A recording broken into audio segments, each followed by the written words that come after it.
Hey, good evening, everyone. Welcome to VA Claims Veterans Helping Veterans Q&A. It's been a minute. Yeah. We have got our usual suspects here. We've got Stephanie, Blake, and Ashley with us. Please get those questions loaded up, and we'll start getting those answers. Chris is echoing really bad. Better? Yeah. All right. I just had it up too loud. Yeah, we're grandparents. See? Isn't she cute? They grow up too fast. I know, right? So yeah, that's why we were gone a lot, guys. We had to go into Virginia for a month and wait out grandbaby, and she came, and now we're back and we're here. Seems like it's been forever. Guys. I know. It has Virginia's for lovers. I know, right? Virginia's for lovers. Get kids. Not necessarily agreeing with that, but you know. But we are taking any detours. Did you go to Driftwood Beach? So we really kind of stayed around. I went to A school in Virginia at Dam Neck, where we stayed on base. So we kind of stayed there. We went to the aquarium and we did a few things, but we kind of really stayed in the area. We didn't travel so much out of Virginia Beach. Is nice. Did y'all go to Williamsburg? Yes. We did not. I've been there. We were really just kind of hanging out to make sure we were there for the baby and, you know, kind of whatever mama needed. So we just kind of didn't stray too far. So and we took the camper, so it was a long trip up and a long trip back, but we had fun. We made the most of it, but that's what took us kind of out of our realm with these lives, guys. So we're back tonight. We are going to keep it to 1 hour. Chris and I are Florida Panther fans, so we've got that game's going on here any minute. But we're here for you guys, and we're going to stick it out till 9 Eastern. Ashley's here. Blake's here. As you see, Jackie is not. She is attending a family function. But we'll get through this. And then, like I said, if we don't get to your questions tonight, guys, Chris will be popping up all the good information. And you can always email us at that email address.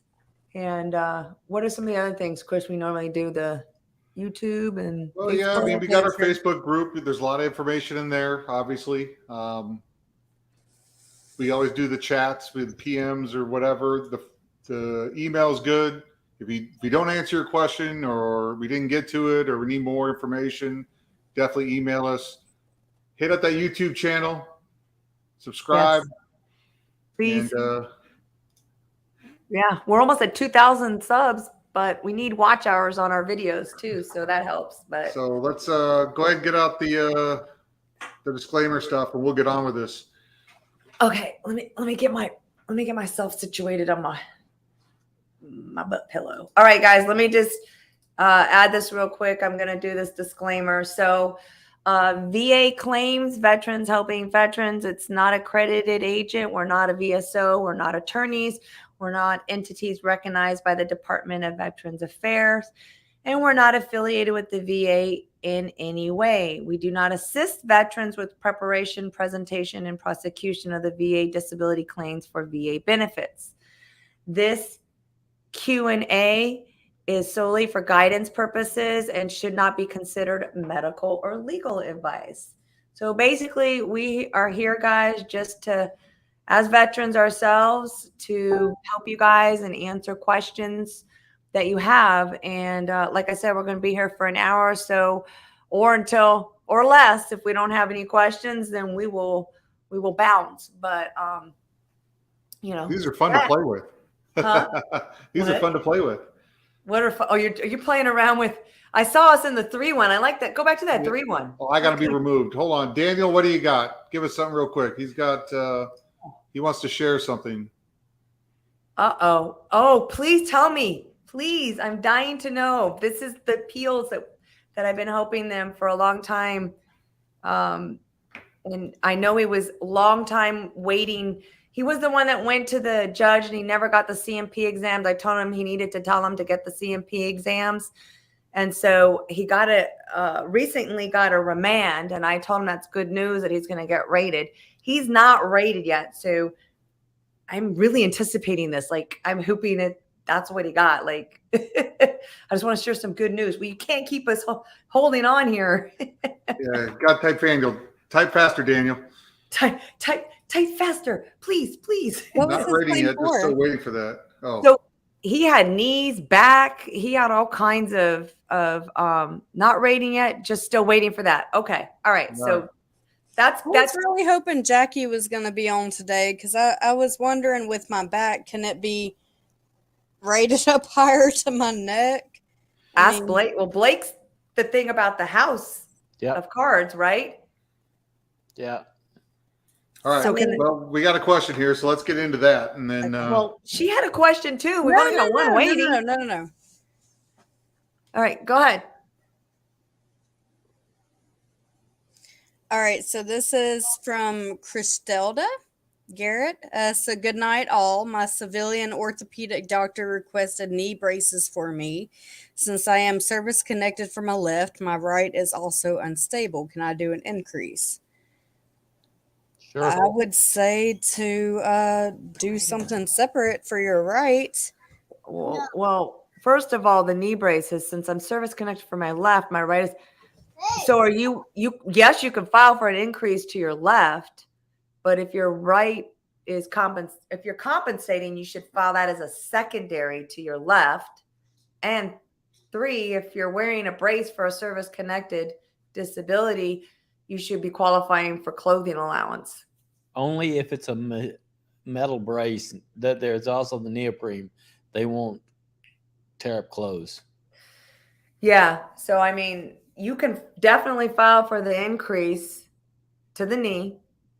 You can potentially file for the secondary to the left. That would be definitely something you need to speak to your physician about as far as the nexus goes.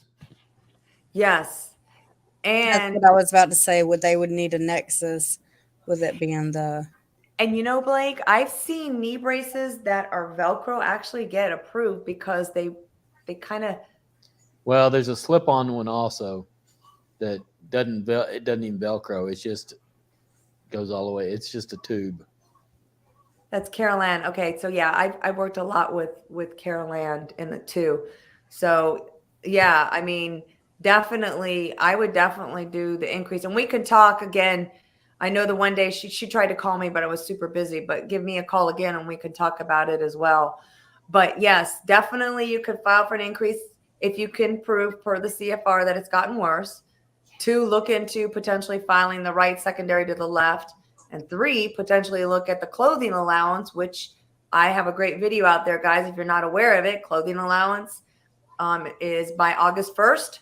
So if you have creams or devices that destroy your clothing for a service-connected disability, you could potentially get clothing allowance. Like for myself, I get 2 for my braces, for my ankle braces. So it's like almost $900 a device. So it's really good. So yeah, definitely for sure. And Chris, Daniel said that he was granted 5 out of his 6 claims. Do you see that? Do you know what he's talking about? Yeah. Well, I know some of the particulars were, I believe it was his knees. I believe it was his back. I mean, I don't know if he wants me sharing all his disabilities, but anyways, I know some of them, and I think the other one was remanded. So he's not rated. So, and he's been fighting this for a long time, since I think 15. So that's going to be a good appeals there for sure. Check out the link in the comments for the clothing allowance. Did you? I just dropped the video link in there, so check that out. When's the last day you can file, Steph? August 1st is the last day you can file. So there's still time. So check out that video. Yeah, and don't wait till the last minute, because I find that tends to not work so well. And my biggest thing is go to prosthetics and take your application to prosthetics at your VA VA hospital, and hand them stamp the application that they've received it. I don't like putting it through as a claim. Okay, so she was told by the VA rep that if the VA didn't issue those braces, I cannot claim clothing allowance. That is not true. That is not true. You, Miss Stephanie does have a great video over the list of ointments and stuff. I know both of the one that I get, the diaphylactic sodium gel is not on that list, as well as the lidocaine. So I had back surgery, and neither one of my creams are accepted. Caroline, let me touch bases on that. If your civilian doctor has prescribed a prosthetic device for something that's service connected, you need to provide that documentation with your application, but you should also at least take it to release of information and get it added to your VA medical records so that your primary will also see it. But if it's for a service connected disability and you fill out the application and you have the civilian doctor issuing it, submit that with the application and make sure that it says see attached. But you absolutely can get clothing allowance if you're seeing civilian doctors. Not all veterans go to the VA. So yes, please. Just make sure your civilian prints out a copy of the prescription for the Yes. And a lot of then times they don't relay information. And then you can take it to the VA and get a from prosthetics, get it reissued when it gets worn or needs to be replaced, you know? So yeah, keep that in mind, Caroline. You absolutely, and we can talk as well too. She's a good supporter. Okay, so this next one is from Mr. Jeff Connors. So what has to be stated in the claim narrative for tinnitus? Claim narrative. You mean, Jeff, when you're applying for tinnitus?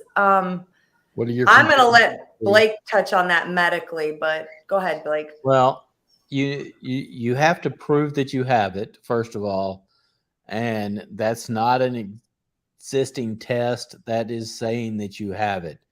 Now, you need to give as much information as you can as to what may cause it. There are certain MOSs out there. If you worked around airplanes, if you worked in around machinery, in a tank, loud noises,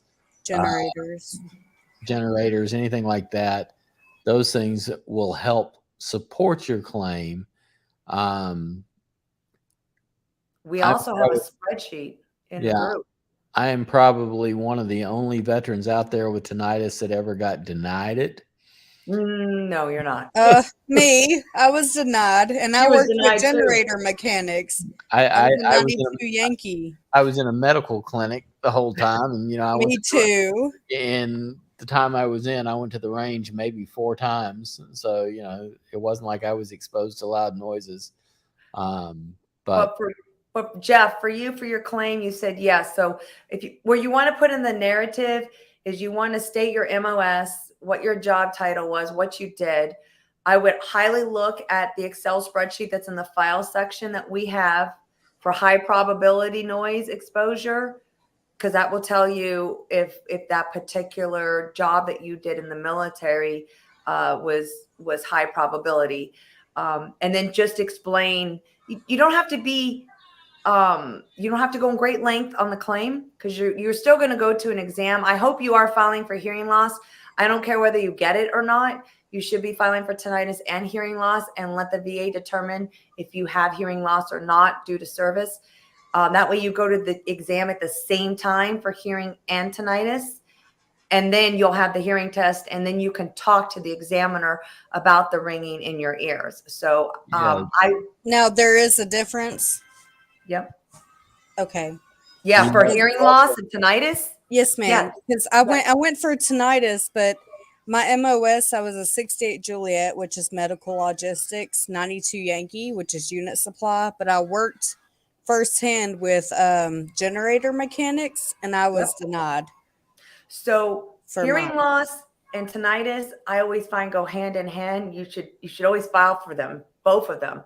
Because I did too, but I was denied hearing loss, but I was granted tinnitus. Hearing loss is 0 to 100%. Right. Tinnitus is 10%. So Yes, even ma'am. if you get hearing loss rated at 0, when you have hearing go bad down the road, you can file for an increase. You also need to be able to tell them how that affects your life on a daily Yes. basis. Mine's like and that's what I told them. It's like an occasional, when the TV goes out, just that, that's what mine sounds like. Well, I mean, it affects us all differently. Sometimes mine will just start ringing and I'm like trying to bang my head to stop the ringing.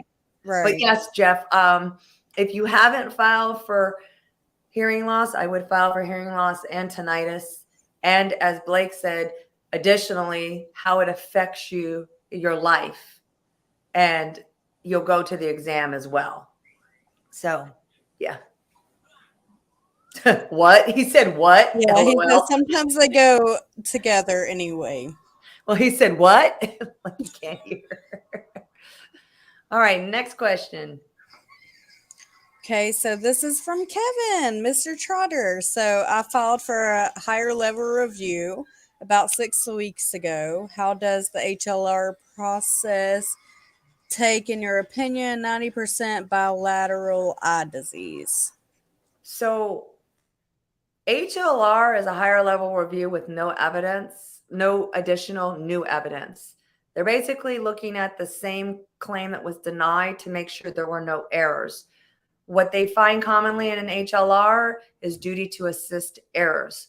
If they're found, then the VA has the duty to assist with those errors. Errors could be anything from you weren't provided an exam, they didn't obtain certain records, just something that was erred by the original decision. So unless the original decision had an error, the HLR is going to be confirmed denied.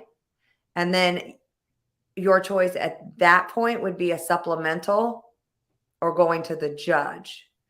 So, but your question on how long it takes right now, Jackie was telling us in a text today, and I think on a post, that the average right now is about 6 to 7 months just for claims because of the PACT Act.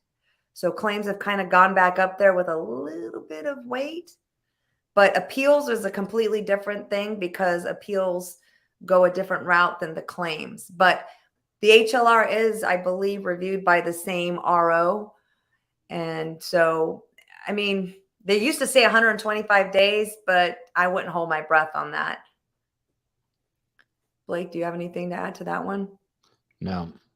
So just to recap, it's probably, you're probably looking at 6 months. Don't hold your breath too much, Kevin, on it being granted. I have seen HLRs granted, but I have seen more denied than granted. All right, we lost Ashley, so I'll ask the question. Oh, there she is. Yay. All right, next question, Ashley. Nope, we can't hear you. This is from Beantown 978. So will I get a higher rating for my PTSD mental condition if I file for a secondary for depression? Nope. No, because mental health only can be filed once. So if you're already rated for one claim in mental health, and that's all that you can receive. You Right. can So are file, you already rated in mental health? Bean 978. you can file for an increase in your PTSD, Right. but you're not going to get a second rating for mental health. Now, what can happen, Bean, is you can file for the increase and they can change your primary mental health to depression and take away maybe anxiety. But keep in mind, the only other mental health rating that can be rated separately is an eating disorder. That's the only one. And I'm rated for that. I'm glad you said that, Miss Yes. Stephanie. No, I'm glad you said that. Yep. Eating disorder is the only one that can be rated separately in the mental health ratings, just like Blake and Ashley. So to answer your question, Bean, you should be filing for an increase based on whatever you are right now and seeing if you meet the next higher rating. And also keep in mind, you don't have to meet all the symptoms. When a veteran's looking at it and they're like, oh, well, I had all this or I didn't have all those symptoms. It doesn't always go by all the symptoms. It goes collectively. Are you in treatment? Are you on medications, even though you don't have to be on medications? Have you gotten worse? How much is it impacting your occupational and social? Those impairments come in the higher you get. Suicidal ideation. And I don't know wait, is a big thing. don't And wait to add isolation. those. Go ahead, Blake. Don't wait to add those things when you file your claim. Oh, well, be sure you're talking to your provider about it, and make sure your provider is documenting those facts, because if all of a sudden you go in there and your provider thinks everything's hunky-dory and nothing is shown up and it is documented, and then all of a sudden you say, oh, boom, I can't work because of this. Right. That's not a good look for anybody. Okay. And Bean just said, there you go, Ash. So thank you. I already filed for an increase and I had my exam. Oh, okay. So what was you claiming, or what was your increase for, is my question. So if I file for, I guess I'm confused too, because you said will I get a higher rating for my PTSD? Okay. So are you rated for PTSD right now, Beantown? Will I get a higher rating for PTSD mental condition? So you're already rated for PTSD and you've already submitted a increase? That's for what it PTSD? sounds like. And had his. Oh, okay. So he's rated. Okay. Beantown says they're rated for PTSD. So, okay. What is he rated at? If you care to share that, Beantown, what are you rated at right now for mental health? He's rated for PTSD. Mm-hmm.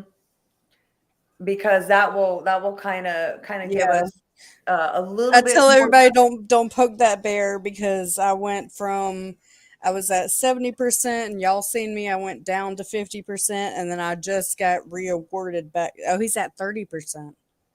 Okay. PTSD. You know what? So there's a lot of room there for increase. There is. So the answer to recap. 50. Yep. To recap, Beantown, you did the right thing. You filed for the increase. The VBA is going to make a determination if you meet the next higher parameters for mental health. And again, don't get fixated on what symptoms you have, or if you have anxiety or you have depression or you have, it doesn't matter as long as you're rated for mental health, which you are. Right. To Blake's point, though, too, is you got to tell your provider and get it in your record. Now, I want to ask a quick question, if I may. Like, Yeah. how do they determine? Like, I'm diagnosed with MDD. How do they determine that that's what you're diagnosed with? Because I'm also bipolar 2, as well as the PTSD under that. Well, we have a lot of diagnoses. Right, but they diagnosed me with the MDD, major depressive disorder. I get 70% with that. Those would be your prominent complaints. Your prominent symptoms would be the depression. More than likely, you have bipolar. And the anxiety. I have medication for depression and anxiety. But your bipolar is probably a depressive predominant, as opposed to more of a manic. And you see, the other thing too is, like when I was rated originally for mental health, I was rated at 30, but I didn't get my PTSD till I filed for my increase. And then they switched it because I was other specified trauma, something like to that effect. Right. So again, a lot of veterans get hung up on, wait a minute, I suffer with depression and anxiety, but they're saying I have, MDD, or they're saying I have PTSD, but it doesn't matter at the end of the day. If you're rated for mental health, it doesn't matter what your primary one is, because under the mental health ratings, there's like 40 different rating codes you can be rated. You're only going to get one primary, but you're going to have a bunch of symptoms. What's going to help is if it gets worse and you have additional symptoms, that will help with the increase. So going back to Bean, I think you have a good shot at 30% filing for the increase, especially if it's gotten worse. So definitely keep us updated. But the answer to your question is you do not file for secondary for mental health, because you can only file for one. All right, I'm going to put this up there for Jimi Hendrix. he made a comment. I'm not sure if there's a question there. Hopefully he Okay. can respond. I've been trying to reach out to him. Maybe he can hear us.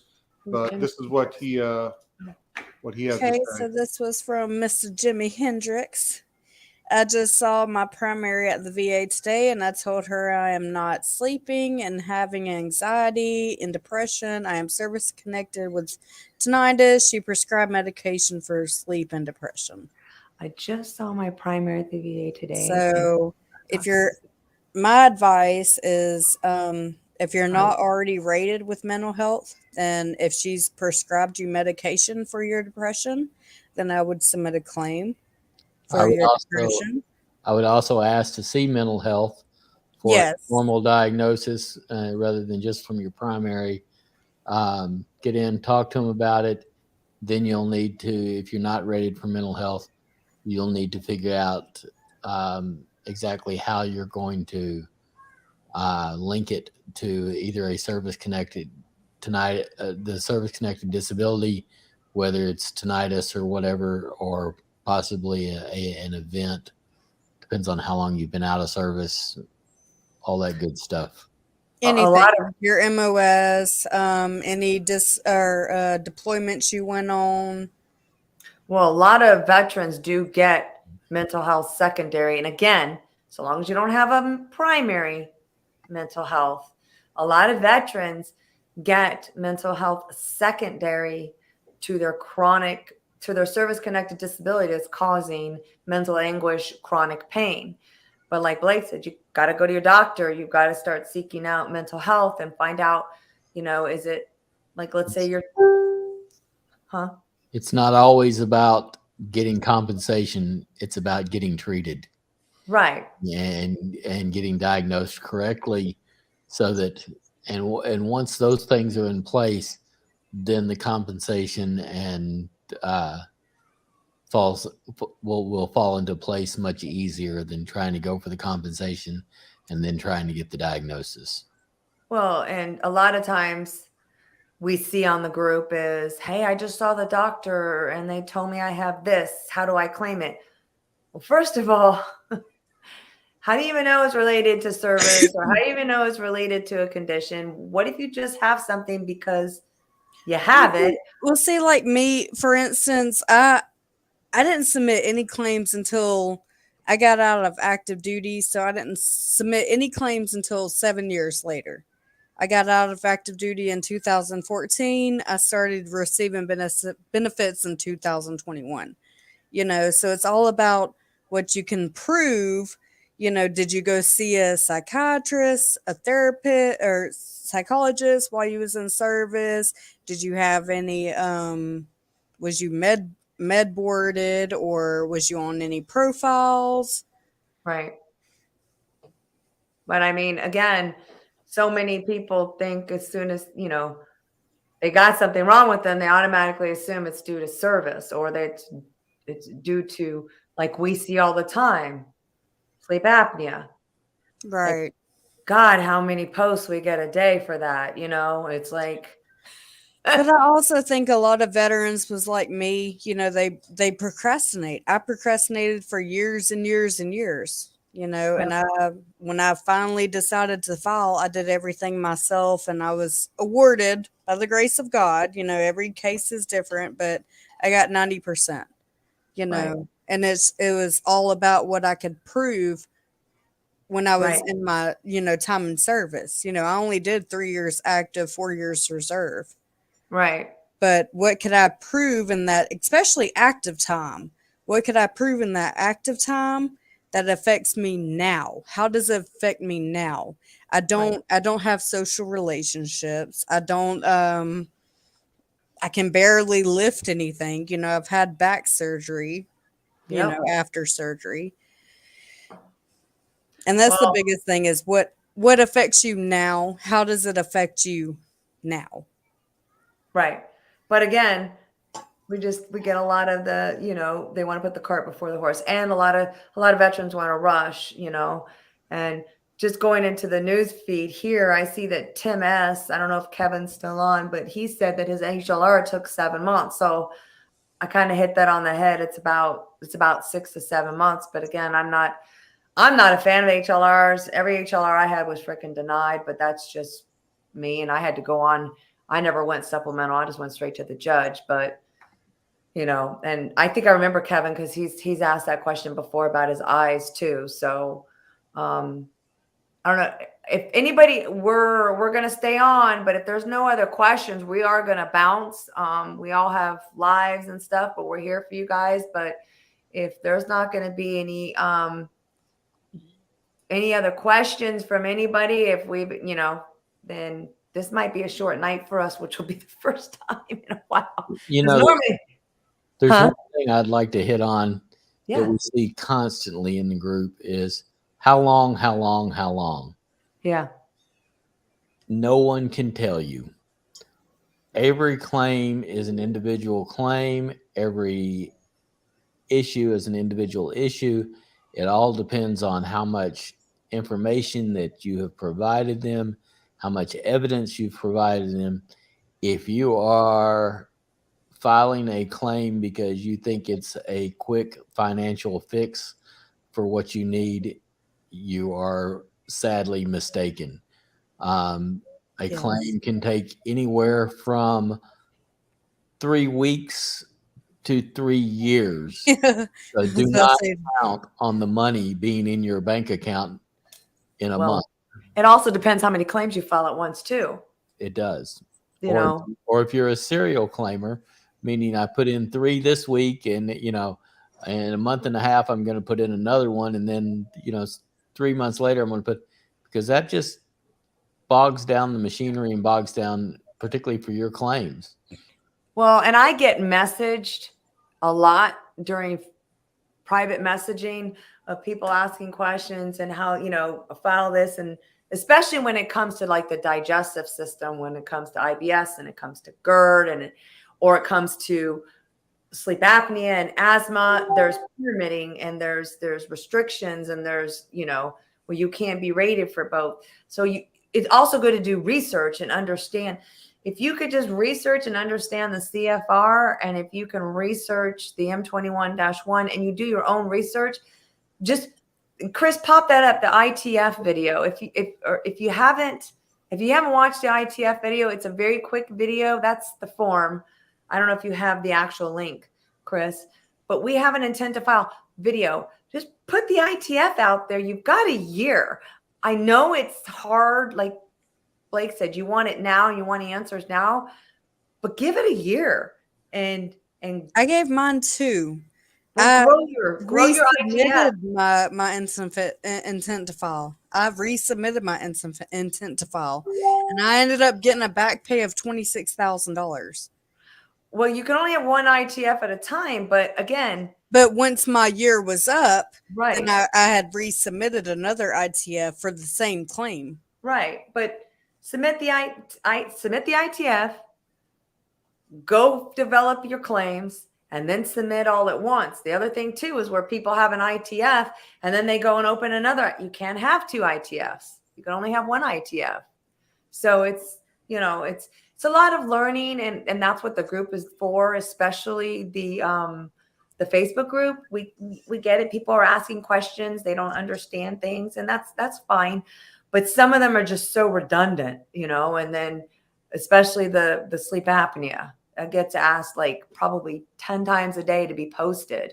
And, you know, we've asked and answered that so many times. Blake's written really good post on that. You've also written another one on the IMO that we have that 3-part out as well too. So, you know, anyways, so I don't know if we have any more questions, guys. This might be an early night for us. Yeah, it does look like it. So I'm good with it. We got a hockey game to go watch. Chris, how many do we have on tonight? We had almost 30. 25 right now. 25, yeah. We have 25 people watching. So if you no questions, y'all. If anybody has questions, Andy, you got Speak now or forever hold your peace. Oh, there's Andy. Hi, buddy. Hi. He doesn't look sick. He doesn't look sick. He's faking. Well, it's the allergies, just this Georgia weather flip-flopping on everybody. Oh, here we go. Hey, we got a question. Okay, so this is from Katana. Oh, you must play okay. If your claim is denied, you do an HLR, then denied. Can you resubmit or have to go to the BVA route? Okay, so if your claim's denied and you did an HLR and it was denied, you now have two options. You go supplemental when provide new evidence, or you can go to the judge and still provide new evidence or keep the same evidence. It's really going to depend on what the first denial said, what the HLR obviously confirmed, and do you have strong enough evidence to go without any additional evidence to the judge, or do you need to go and take this year and collect new evidence to support the appeal and keep preserve that effective date, that if you do win, then it goes back to the effective date of when you filed, so long as, and I go, so long as the new evidence supports it going back to the effective date and wasn't like at that time. And going to, if you choose to go the VBA route, that's going to take you a lot longer than a supplemental. You think? Because if you go before a judge, yeah. Well, I guess I went HLR, and God, that took, and this was back in 1819. That took a few months, and then I went to the judge, and it only took like 6. But again, like you said, times are different nowadays, so I don't know. But we're still under that Appeals Modernization Act, which is supposed to be processing and speeding more than the legacy. Remember in the legacy, Blake, it was like years. Yeah. Years. So I don't know. In my opinion, I feel a judge understands the law better. And every time I've gone to the judge, I've won. Now, I'm not saying that that's going to happen for every veteran, but they catch a lot of errors that were made. Well, and they understand the law. And the other thing in your favor is they don't understand medicine. And a Katiana, lot of judge decisions that should never have been made on the medical evidence. And Katiana, I'll touch bases real quick because I know we've got a few ones. She waited 6 years for her BVA. I'm assuming you must have been under the legacy appeal for that. But I did both of my judges through the Appeals Modernization Act, and both times the judge found, in my one instance, the SCAR issue, that they found an error. And then in the second one, they found an additional error with my Fibro secondary to my IBS. So my personal opinion, I like going to a judge. Do I want to provide more evidence? Yes. And you can do that with the judge. So but then, like you said, you can always go the supplemental and then you can keep going to the judge. But I don't know. I prefer going to the judge. But anyways, to recap, after the HLR, you either go supplemental or you go to the judge. Okay, so this is from Mr. Hendricks as well. Can I do a secondary claim for depression, anxiety, and insomnia? So we're touching basis on that tinnitus, right? That was the original question, right, Chris, that we had popped up? It was. Yeah. So the answer, we were talking about this. I don't know if you stepped away, Mr. Hendricks, but the answer is yes, you can file a secondary for mental health. You just have to prove that the primary service-connected disability is causing mental anguish and chronic pain. And you need to be going to a mental health doctor and talking to them about it and finding out what's causing that. Is it the service-connected disability? Because there is a such thing called somatic symptom disorder. Blake, you're familiar with that, right? SSD, right? That's basically chronic pain syndrome. Right. And so basically that's what now keep in mind, again, you can't have a primary mental health rating already existing. Right. So if you have no mental health, Mr. Hendricks, and you think your tinnitus is causing the mental anguish and due to the chronic pain from the tinnitus, then seek out talking to your doctor about it first and foremost. And I'm going to touch basis on the Nexus IMOs. You don't necessarily need to go out and shop and pay for a Nexus, guys. It's such a waste. I can't tell you how many times Blake and I have looked over, Chris, Ashley, Jackie. It's a waste of time. These Waste of $1,000 money. 8-page Nexus letters that are worthless. Trash. All you need is something in your medical, just sitting down and having, hey, doctor, this is what's going on. Okay, I wrote my about it. own. This is what's going on. This is my problem. Do you think X is causing X? And they say, yeah. Then could you please put that in my medical records? And what your rationale behind it is. And what's your rationale? Just a short sentence or two. Yep. A one paragraph, even nothing, just something in. I can't tell you how beneficial that is. I broke it all the way down from basic training to my first duty station to how is it causing me problems now. I wrote it all in a statement. And your layman statements help just as much to go with your medical records. Amen. They do. So again, just be just be mindful that you don't have to go out and buy these Nexus letters. Sure, some of them work, but 8 pages, half the time the raters aren't even going to read it. Right. It just says, I know how to use Google. Okay, so this is from Mr. William Friedman. How hard is it to get to secondary connect IBS GERD to depression migraines? Okay, well, first of all, you can't be rated for both IBS and GERD. So you can have both, but you can't be rated for both, William. That's pyramiding in the digestive system. So you're either going to be rated for IBS or GERD. As far as to depression and migraines, well, now there's a couple of different routes that can go. Mm-hmm. One is if your migraines are being treated with anti-inflammatories, such as ibuprofen, which number one, they shouldn't be, but if that's how you're treating them, then yes, you could secondarily connect to that for the migraines.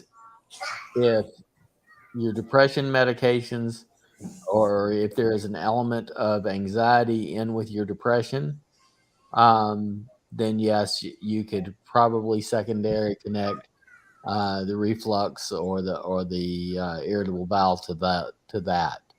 But those would be the main ways. It would probably be it's going to be difficult. You'll need to see a gastroenterologist. You'll have to get their opinion on it, and that needs to go in your record.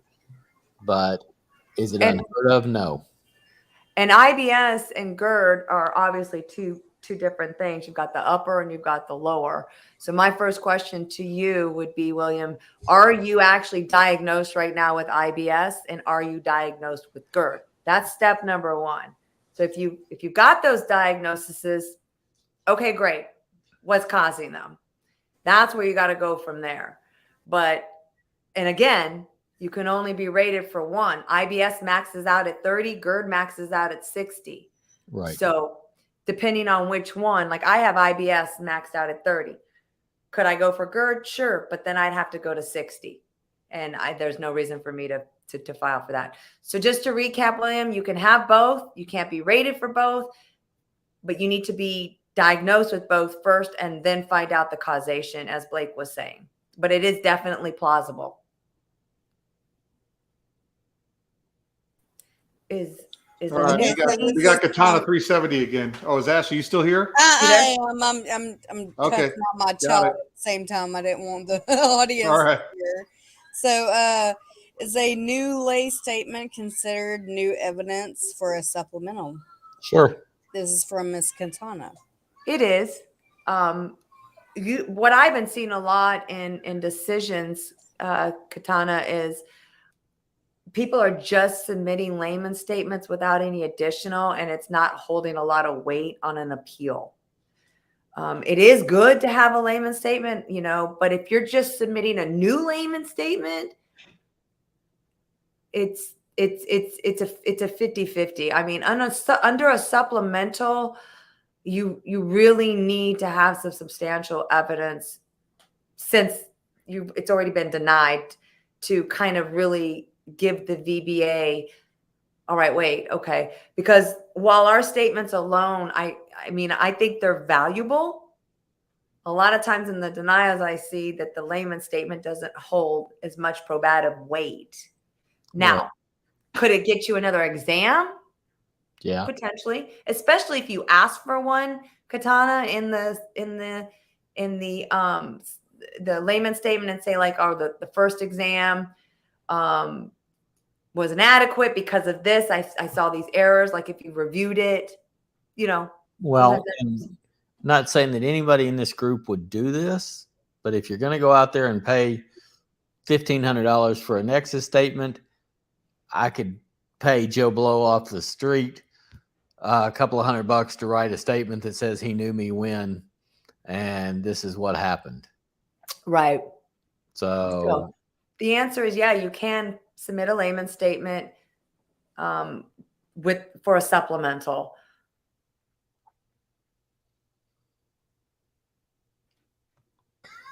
Okay, so this is from Mr. Juan Rosado. So, hello to all. How is fibromyalgia secondary to IBS, and how difficult is it to service connect fibromyalgia or chronic fatigue syndrome? I'm rated for this. So I am rated, Juan, for fibromyalgia secondary to my IBS. And how difficult is it to service connect fibro or chronic fatigue syndrome?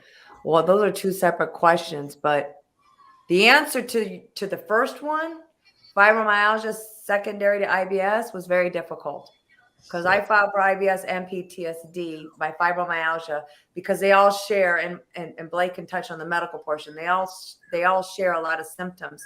I actually had to go all the way to the judge, Juan, with my appeal. I lost the claim, I lost the HLR, and then I went to the judge.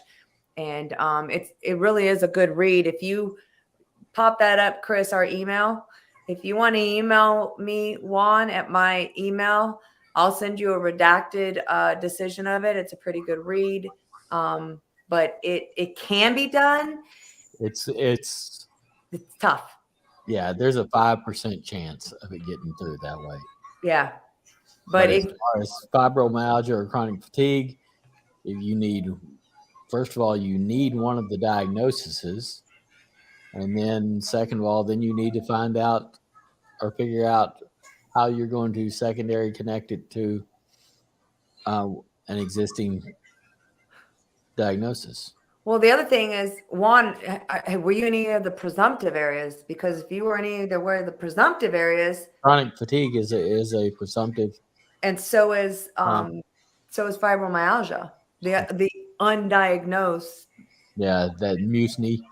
Yeah. So if you can answer yes or no, Juan, were you in a presumptive area for Gulf War or the burn pits, then that's potentially where you could go primary because the VA is going to concede you were in the area. However, you still need a little, you need the additional evidence to support it, like a current diagnosis. So it sounds like he almost had like two different questions there, in my opinion. The answer is follow up on yes, you can file IBS. He said yes, I was. Yes, he was. Yes, I was. Okay.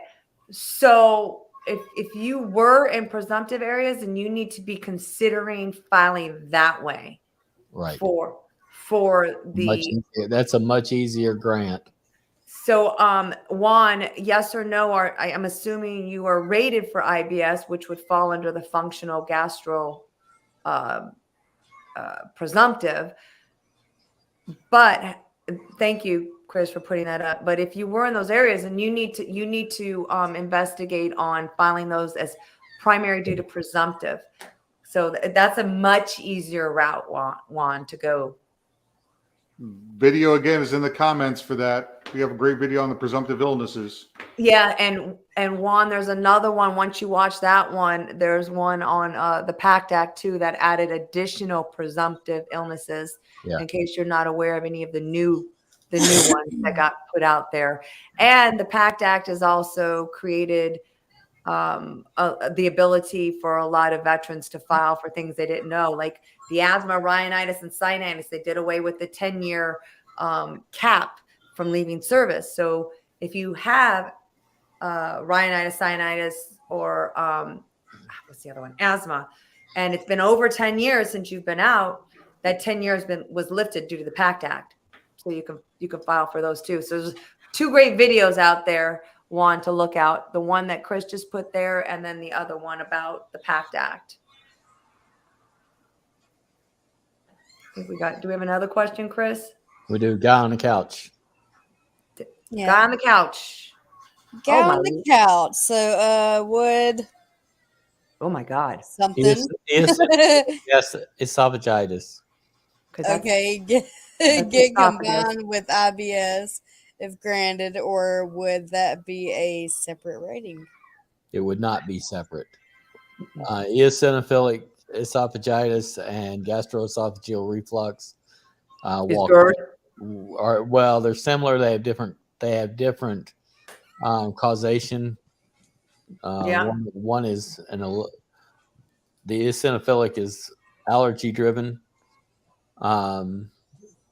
You take Benadryl for eosinophilic gastritis or esophagitis, and it goes away. Okay. So, as opposed to it being esophagitis from Here's the acidic. let me ask you this. Here's the esophagus. So would it be any of these? Nope. Okay, so then it goes back. Does it go back to GERD then? More than likely, yeah. Okay, then the answer to that, guy on a couch, is it would be one or the other, because right here on the rating conditions is you cannot, again, be rated for either, you can't have IBS and GERD rated. It's one or the other due to pyramiding. But let's put it this way: they both have the word esophagus in them. Right. So. Yep. So. All right, Yep. guys. Well, we're coming up on the 1 hour time frame. We got one more question to get up there. You got 2. Got Katiana and Dennis. Can we take those 2? Okay. All right, we're going to take these 2. And then anybody else, Chris will pop up the email after we're done with these. So this is from Miss Katiana. Where does benefit of the doubt come into play? Well, there's one right before that from her about her private medical records and a positive nexus. Negatives. Yeah, private medical records plus positive nexus plus negative CMP, age-related arthritis equals denied claim. Ugh. So she's got private medical. So I'm not sure what she positive thinks doubt nexus, is. negative CMP. I mean, the CMP is everything. Well, she's asking where the benefit of the doubt is, and that's where you give the benefit of the doubt to Tie goes to the runner.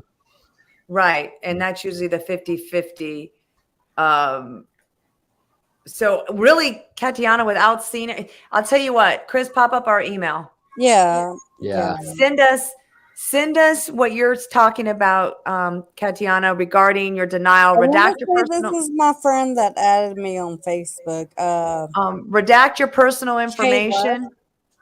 Redact your personal information and send us any and all information. And the team will take a look at it and give you a better answer on that. Because without seeing the claim, we're kind of really in the dark. But usually the tie goes to the runner. 50% goes to the veteran. So just shoot us that email and we'll be more than happy to take a look at it for you. Okay, so this is from Mr. Dennis Sitter. Can you file chronic fatigue syndrome from the Vietnam War? Agent Orange. Huh? I don't know if chronic fatigue syndrome. I don't need it. I know it falls under the Gulf War. Yeah. I don't know about. Has a sleep study done, perhaps? The Vietnam only has the Agent Orange exposure. We have the videos on that as well. I've not heard of chronic fatigue syndrome associated to the Vietnam War. Only the burn pits and the Gulf War, unfortunately, Dennis. I have not heard of that. The Vietnam War did open up. If you go and look at our video on the PACT Act, they did add some additional areas for Vietnam because of the PACT Act and times. But I don't know anything about chronic fatigue. I don't either. I right. would like to see that him to keep us updated on that. My grandfather passed away in 2015 from Agent Orange, and he had bone cancer, throat cancer, multiple melanoma. So he had 3 different types of cancer. Okay. And they gave him 6 months to live. He lasted 3 months. Aww. So especially the Vietnam veterans, I wish I they know. would reach out I to know. us more. I mean, he went from 235 pounds and 75 pounds at death. All right, Stephanie, you want to do one more? Well, I see we've got the We've 2. got So we'll do- Randolph here, so and Rosie, she's asking about the Tara. well, we're over an hour, so Okay, we'll do. Mr. All right, guys. Felix, Hold on. he was Hold rated. on. Time out for a second, guys. Everybody who's listening, we're taking Randolph's and we're taking Rosie's, and then we've got to cut it, guys. Any other questions at the end of it, we will touch bases back with you. So go ahead. Okay, so this is from Mr. Felix. So rated at 10%, fractured / deformed third metacarpal dominant hand. Now have bilateral carpal tunnel. Can I claim as a secondary? I would request an increase. Rated 10% for fractured, deformed third metacarpal dominant hand. Now have bilateral carpal tunnel. Can I file claim as secondary? I mean, he could, but I would also. I think the 10% is probably as high as he'll go on the fractured metacarpal and the dominant hand. So he could probably file for a lateral. I don't think you can get bilateral. You could probably get the dominant hand carpal tunnel, possibly, but you need to talk to your ortho about that. Well, the first thing is the carpal tunnel diagnosed? Secondly, is it on the same hand that is rated, or? Well, he says bilateral carpal tunnels. Okay. So I'm saying he's not going to get it bilaterally secondary to his fractured dominant hand, but he may be able to get it unilaterally to that hand. But he'd really need to talk to his. He says both. He's answering yes, both hands. Go lay down. Well, you're not going to get it. You're not going to get it connected bilaterally for one hand fracture. Right, but I think he's saying. Maybe I'm confused. I thought maybe he's saying both his hands, but maybe it's only his dominant hand. Yeah, he just says dominant hand. Okay. Fracture, so. Yeah, you won't get bilateral. You could get it on the one that has the fractured hand. Right? Right. But like I said, he would need a nexus. He'd need a statement in his record from his orthopedic surgeon. Yeah. Stating that this has caused that. Right. All right. So we're gonna wrap it up. Chris, here's the email, guys. We didn't get to your question, or you think of a question later, please email us. We'll get back to you ASAP. We'll get it out to the team. If you do send us any information personally, please redact everything. Yes. And if you have questions and we missed it, just drop it there. We'll try and do another one in a couple weeks. Again, we'll get back on track, and hopefully we'll have Jackie back as well too. And we appreciate everybody coming on tonight. I appreciate you all too as well. And go Florida Panthers. We got to go watch a hockey game. Have a good night, everybody. Thanks for joining. Bye, guys.